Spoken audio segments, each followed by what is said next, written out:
بسم اللہ الرحمن الرحیم۔ السلام علیکم ورحمۃ اللہ وبرکاتہ۔ دوستو، یہ واقعہ اس زمانے کا ہے جب حضرت علی رضی اللہ عنہ خلافت کے عہدے پر فیض تھے۔ آپ کے عدل انصاف اور بہادری کے قصے دنیا بھر میں مشہور تھے۔ ایک مرتبہ حضرت علی رضی اللہ عنہ اپنے کچھ ساتھیوں کے ساتھ جنگل میں سفر کر رہے تھے۔ اچانک ایک شیر ان کے سامنے آ گیا اور راستہ روک لیا۔ شیر کے گرجنے کی آواز سے سب کے دل دہل گئے اور خوف و دہشت نے سب کو گھیر لیا۔ حضرت علی رضی اللہ عنہ نے شیر کی طرف دیکھ کر کہا، اے شیر، تجھے معلوم نہیں کہ میں علی ابن ابی طالب ہوں؟ شیر نے حضرت علی رضی اللہ عنہ کو دیکھا اور فوراً آرام سے بیٹھ گیا۔ حضرت علی رضی اللہ عنہ نے شیر کے قریب جا کر اس کے سر پر ہاتھ پھیرا اور شیر نے محبت سے اپنا سر جھکا دیا۔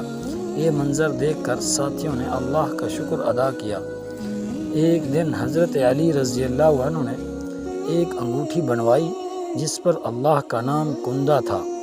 آپ اس انگوٹھی کو ہمیشہ پہنے رہتے تھے اور اس کے بارے میں کہا جاتا تھا کہ یہ انگوٹھی آپ کو اللہ کی حفاظت میں رکھتی ہے۔ ایک بار حضرت علی رضی اللہ عنہ نے اس انگوٹھی کو جنگل میں ایک درخت کے نیچے رکھا اور نماز پڑھنے لگے۔ نماز کے دوران انگوٹھی گم ہو گئی۔ جب نماز ختم ہوئی تو حضرت علی رضی اللہ عنہ نے انگوٹھی کی تلاش شروع کی، لیکن انگوٹھی کہیں نظر نہ آئی۔ آپ نے اللہ کی طرف رجوع کیا اور دعا کی۔ اچانک ایک شیر نمودار ہوا جس نے اپنی مچھلیوں سے حضرت علی رضی اللہ عنہ کی انگوٹھی اٹھائی ہوئی تھی۔ شیر نے انگوٹھی حضرت علی رضی اللہ عنہ کے قدموں میں رکھ دی اور واپس چلا گیا۔ حضرت علی رضی اللہ عنہ نے اللہ کا شکر ادا کیا اور انگوٹھی دوبارہ پہن لی۔